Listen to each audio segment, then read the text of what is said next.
안녕하세요. 김영로 TV의 날짜 이야기입니다. 오늘은 그 10월 17일이 되겠네요. 오늘은 무슨 날인가? 우리가 빈곤 퇴치의 날이에요. 네? 가난한 사람들, 가난함을 퇴치하자. 물론, 가난은 나라님도 구제하지 못한다라는 그 말이 있죠. 사실, 그, 그 말이 맞을 정도로, 정말 그 가난을 퇴치하는 것이, 쉬운 일이 아니죠. 아무리 가난을 퇴치하려고 하고, 그리고 경제가 발전을 해도, 빈곤한 사람은 또 빈곤해요. 그리고 또 이제 상대적인 빈곤이라는 게 있기 때문에 예전보다 예를 들어 50년 전보다는 국가 사회가 전반적으로 다 풍요로워진 것은 사실이면서도 그러나 그 와중에도 또 보면은 빈곤한 계층이 이제 생겨납니다. 물론 절대적으로 빈곤에서 진짜 끼니를 해결 못하고 하는 이제 그런 현상은 이제 우리 사회에 거의 없어졌죠. 오히려 뭐 누구같이 이 단식을 한다 할 정도로 음, 뭐 먹는 거에 대해서는 그렇게 뭐 정말 없어서 못 먹는다. 이런 상태는 이제 아니라고 봐요, 우리 사회가. 하지만 이제 상대적인 빈곤감이 있죠. 뭐 예를 들어서 남들은 정말 그 좋은 차를 타고 멋있는데 여행을 다니고 그러는데 나는 아무리 해도 그게 안 되는 거예요. 뭐 먹고 사는데 필요한 뭐 쌀이 없거나 그런 건 아닌데 하지만 그런 데서 엄청난 어떤 빈부의 격차, 자존심의 그 상처 이제 그런 걸 느끼게 되죠. 바로 이제 상대적인 빈곤이 되겠습니다. 그래서 물론 뭐 이제 절대 빈곤의 개념을 갖고 어, 그 정책을 시행을 하느냐, 이거하고 상대적인 빈곤의 개념을 갖고 시행하느냐에 따라서 이 사회는 많이 달라질 수는 이제 있습니다. 하지만 뭐 어느 경우든 간에 그 빈곤을 해결하려고 노력하는 것은 소위 그 이제 근현대 국가로서는 뭐 당연한 일이죠. 어떻게 보면은 이 전체주의 국가, 즉 공산주의 국가 같은 데서는 뭐 빈곤을 이제 나누는 그런 사회이기 때문에 아무리 그 아우성을 쳐도 그 빈곤을 벗어나기는 쉽지 않을 거다라는 그런 생각을 해봅니다. 이제 그런가 하면은 이제 이 시장 경제를 이제 그 기반으로 하는 그 자본주의 국가에서는 뭐 빈익빈 부익부 해서 빈부의 격차가 많이 있는 것도 사실이에요. 그래서 이제 그게 빈익빈 부익부라고 하는 것은 결국은 불평등이죠. 이제 불평등을 나타내는 이제 계수가 있죠. 지니계수라는 음, 하나의 어떤 수학적인 것을 기본으로 해서 만들어낸 그런 그 불평등을 측정하는 계수가 있습니다. 이제 그 지니계수 가 1에 가까우면은 아주 불평등한 사회고 0에 가까우면은 아주 그래도 평등한 그런 사회다라고 이제 우리가 인식을 하는데 우리나라 사회가 과연 어느 정도 불평등한가? 뭐 이런 것들을 한번 좀 물어볼 필요가 있을 것 같아요. 혹자는 뭐 헬조선이니 뭐니 이런 식으로 자기 비하를 일삼지 않는데 그거는 실질적으로 어, 정말 불평등이 심화돼서라기보다는 어떤 정치적인 공세를 위해서 취하는 그런 어떤 용어 전쟁이 아닌가 이런 생각을 해봅니다. 그리고 오늘이 또 이제 10월 유신이 있었던 날입니다. 1972년이죠. 저는 기억이 납니다. 제가 고등학교 2학년 때였기 때문에. 1972년에 이제 10월 유신을 선포를 이제 그때 당시에 박정희 대통령이 하는데, 그때만 하더라도, 야, 이 10월 유신 왜 이런 걸 하나? 이런 생각을 많이 했었어요. 근데 이제 요즘 와갖고, 이런저런 자료를 들여다보니까, 그때 당시에 그 대한민국이라는 그 국가가 상당히, 음, 뭔가 좀 위태로운 그런 상태에 놓여 있었던 그런 상황 아니었나 하는 것을 이제 자꾸 보게 됩니다. 물론 뭐 그렇지 않다라고 주장하는 사람은 그렇지 이제 않다라고 얘기를 하겠죠. 그러나 음, 뭐 전체적으로 봤을 때 그때 당시는 사실 저는 고등학교 다녔기 때문에 어렸기 때문에 음, 이 어른들이 행하는 이런 정치적인 행위가 어떤 의미를 갖는지 확실하게 알지 못했어요. 단순하게 야 이건 독재 정권이니까 우리가 이에 맞서 싸워야 된다 이런 얘기가 이제 귀에 쏙쏙 들어올 때였는데 물론 이제 대학 들어가서도 이제 그런 그 활동을 이제 하는 그런 일을 했습니다. 하지만은 어, 과연 시월 유신이라는 게 그런 부정적인 의미만 갖고 있는 것인가? 그런 차원에서 봤을 때에 우리가 시월 유신을 다시 한번 들여다볼 필요가 있지 않나 이런 생각을 요즘 하게 됩니다. 그래서 어, 물론 지난해에 제가 시월 유신에 대해서 나름대로 그때 이런 일이 있었다라고까지는 소개를 했습니다. 근데 그게 갖고 있는 의미에 대해서 그렇게 크게 부각을 시키질 않았었거든요. 근데 이제 그러한 것들은 좀 더 제가 머릿속에 정리를 해야 될 필요가 있어갖고, 한 10월 유신이 어떤 의미를 갖고 있었는지, 그에 대해서 뭔가 나름대로 근현대사를 이제 전문적으로 해석하는 사람의 영상을 하나 소개를 드리는 것으로 하겠습니다. 네, 오늘 10월 유신 그리고 어, 빈곤 퇴치의 날에 대해서 공부를 해 보도록 하겠습니다.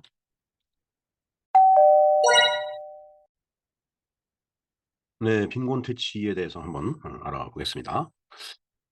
빈곤 퇴치의 날이 이렇게 지정이 된 뭐 배경이라고 할까요? 네. 첫 번째 보면은 지속 가능한 미래를 건설하기 위해 극빈과 차별, 근절을 위한 노력을 강화하고, 그러니까 아주 지나치게 그 빈곤한 것, 그리고 그런 사람들을 차별하는 거, 그런 거를 이제 근절하자라는 그런 얘기죠. 근데 그런 노력을 강화하고 모든 사람이 충분히 인권을 행사할 수 있도록 빈곤 문제를 환기하고자 제정을 했다. 두 번째 보면은 빈곤한 사람들도 정책 결정에 참여하도록 하여 사회의 지속적인 미래가 가능하도록 돕는 데 그 취지가 있다. 네. 뭐 배경은 정말 아주 훌륭합니다. 네. 한번 역사적으로 보겠습니다. 1987년 10월 17일 프랑스 파리 트레카데로 광장에서 10만여 명의 사람들이 모여 절대 빈곤 퇴치 운동 기념비를 개막을 했다. 네. 그다음에 그래서 인제 10월 17일이 인제 이 빈곤 퇴치의 날이 된 거죠. 두 번째 보면은 빈곤이 인권을 침해하는 일이라는 기념비 취지에 공감, 이러한 권리가 존중 및 보장을 이제 해야 된다라고 이제 확인한다. 그런 인제 그 의미를 갖고 있는 거죠. 자, 빈곤이 인권을 침해한다. 사실 뭐 음 경제적인 계급이 인제 형성이 되죠. 네. 돈이 많은 사람과 없는 사람. 많지도 않고 적지도 않은 이제 중간에 있는 사람은 이제 중산층이라고 인제 우리가 얘기를 하죠. 경제적으로 중산층은 정말 민주화로 해서 굉장히 그 필요한 계층이 되겠습니다. 그런데 이제 그런 계층에 포함되지 못하고 뭐 어떤 빈곤선이 있으면은 그 빈곤선 이하에 처해지는 그런 이제 사람들이 있죠. 일종의 그 사회적인 장벽이 있는 겁니다. 뭐 그러면은 그런 빈곤 문제가 어 그 공산주의 국가에 가면은 해결이 되느냐? 그게 아니죠. 공산주의 국가에 가면 오히려 빈곤을 서로 평등하게 나눠야 되는 이제 그런 아주 자연스러운 그 맹점이 이제 있습니다. 자, 그래서 이제 이 이후에 세계 빈곤 퇴치의 날을 이제 제정하게 됐는데 1992년 12월 22일 유엔 총회에서 10월 17일 세계 빈곤 퇴치 날로 이제 제정을 했다. 그런 얘기가 되겠습니다. 이날을 이제 기념을 해 갖고 자선단체라든가 그다음에 NGO 뭐 등등 여러 그 기구들이 있죠, 단체와. 빈곤의 퇴치를 정치와 정책에 반영하도록 촉구하는 그런 활동을 갖다 이제 전개를 인제 하기 시작을 하는 거죠. 사회적인 문제, 아무리 심각한 문제라고 하더라도 그게 다수가 경험하지 않고 그냥 소수가 그런 그 어려움을 겪는다면 그건 사회 문제화가 되지가 않아요. 사회 문제화가 되려면은 다수의 사람들이 그런 경험을 똑같이 해야 됩니다. 그리고 인제 그걸 사회 문제화를 하려면은 역시 그 뭐 미디어를 이용해서 인제 그 사회적인 분위기를 조성을 해야 되겠죠. 그러면서 또 정치적으로 압박을 해야 되는 거예요. 그래서 인제 그 정치 시민단체 이런 그 어 이제 단체가 정치권의 압력 단체로서 인제 활동을 하게 되는 거죠. 예. 그렇게 그런 방식 그런 그 절차를 통해서 결국은 사회 문제화시키는 건데 인제 빈곤도 인제 이런 식으로 해서 사회 문제화가 인제 된 거고 뭐 사실 빈곤의 사회 문제화는 뭐 어제 오늘의 일은 아니죠. 빈곤, 가난은 뭐 나라님도 그 구제하지 못한다는 말이 있다고 말씀드렸듯이 정말 이건 인류가 생겨나면서부터 지금까지 계속 문제가 되어 왔고 또 해결하지 못한 문제라고 이렇게 인제 봐야 되겠죠. 최근에도 보면은 뭐 그 특정인의 고독사 이런 문제도 있지만은 고독사 그것도 결국은 빈곤 문제입니다. 빈곤하지 않으면 고독사를 할 리가 없죠. 예? 그리고 그 뭐 일가족이 어떤 그 사회적 장벽을 넘지 못해서 인제 어 기초생활 그 보장 대상 신청을 인제 뭐 하느라고 뭐 면담도 하고 뭐 인제 이런 일을 했지만 또 대상으로 선정이 안 되고 그러다 보니까 인제 그 장벽을 뛰어넘지 못하는 거죠. 이제 그런 경우에 인제 극단적인 선택을 해서 여러 그 사람들의 가슴을 울리는 그런 인제 일이 인제 종종 인제 발생이 되는데 아무튼 그러한 사각지대에 있는 사람들을 발굴해 내고 정책적으로 지원하기 위해서 국가는 또 국가 사회는 지속적으로 노력을 해야 된다라는 얘기입니다. 그 노력을 게을리해서는 절대로 안 되는 거라고 이제 봐야 되겠죠. 그런가 하면은 그런 사각지대에 있는 분들을 살피기 위해서 인제 사회복지사들이 그게 공적이든 사적이든 뭐 민간 차원이든 뭐 아니면 행정기관 차원이든 열심히 인제 일을 하는 거죠, 그야말로. 네. 그러한 것을 촉구하기 위한 활동을 전개를 인제 하는 거고 그다음에 인제 청원도 인제 해야 될 거고 또 그런 빈곤층을 위한 어떤 문화 행사 개최 그다음에 뭐 문화 행사도 또 이런 일을 우리가 해야 된다라는 차원에서 문화 행사를 개최할 수도 있는 거죠.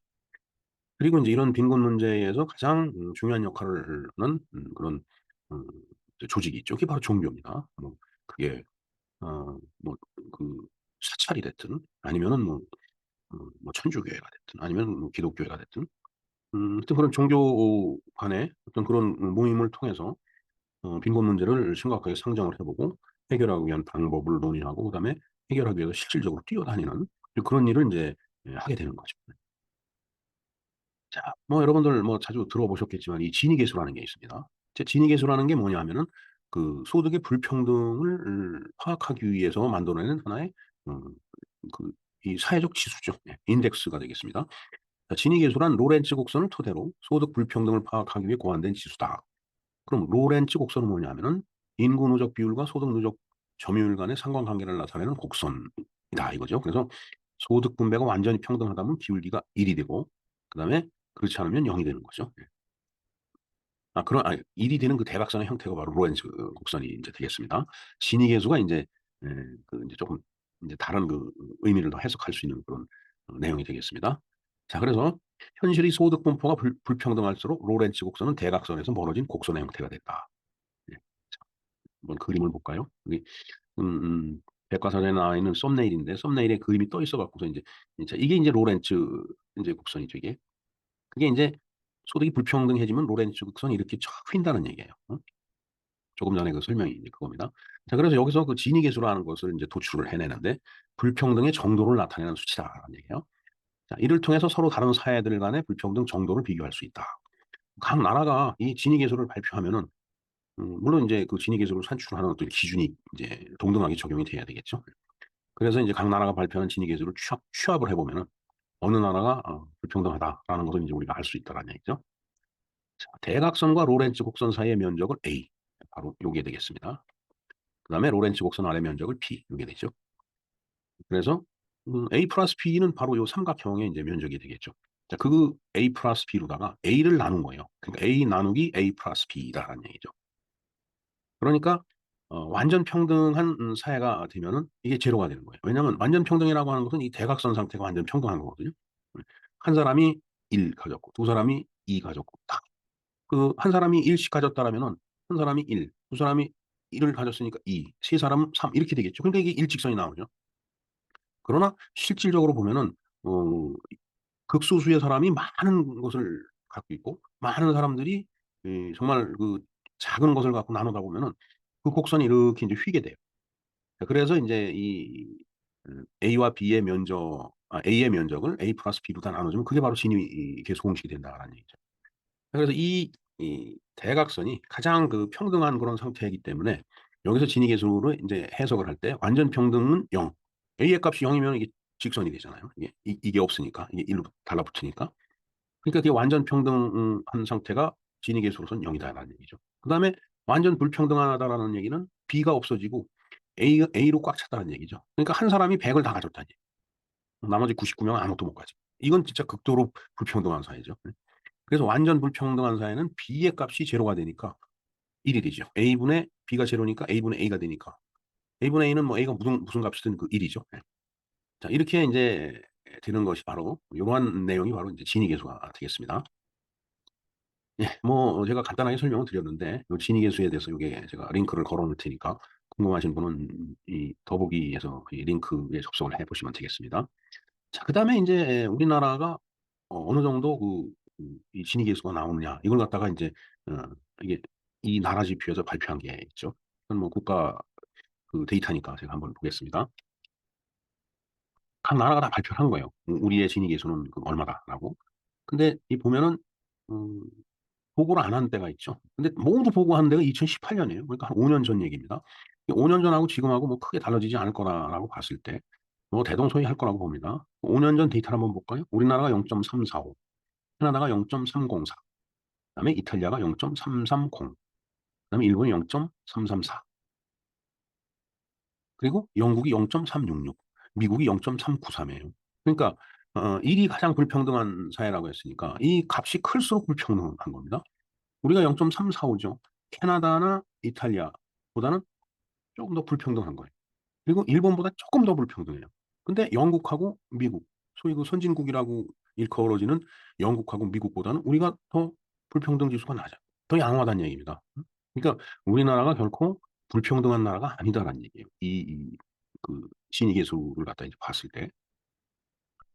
그런데 이제 한동안 이때 당시에 뭐 헬조선이니 뭐니 상당히 그 이제 정치적으로 어떤 그 공격을 하느라고 여전한 말을 많이 한 사람들이 많이 있습니다. 그때. 다 이런 그 실질적인 데이터를 보면 다 그게 거짓말이라는 거를 우리가 이제 알 수 있는 거죠. 예. 예, 일단 불평등에 대해서 우리가 알아봤고 불평등을 측정하는 진위 계수에 대해서도 우리가 알아보고 그다음에 각 나라의 진위 계수가 어떻게 나왔는지 그것도 한번 정부 통계를 통해서 알아봤습니다. 예, 다음은 뭐 제가 음, 지난해도 말씀을 드렸지만은 오늘이 그 10월 유신이 단행된 날입니다. 자, 10월 유신 한번 볼까요? 박정희 대통령의 집권 2기인 사하공화국의 유신 체제가 등장하게 된 일련의 사태다. 그다음에 1972년 12월 27일 개정 공포된 유신헌법이 있다라고 해갖고 사실은 제가 이거를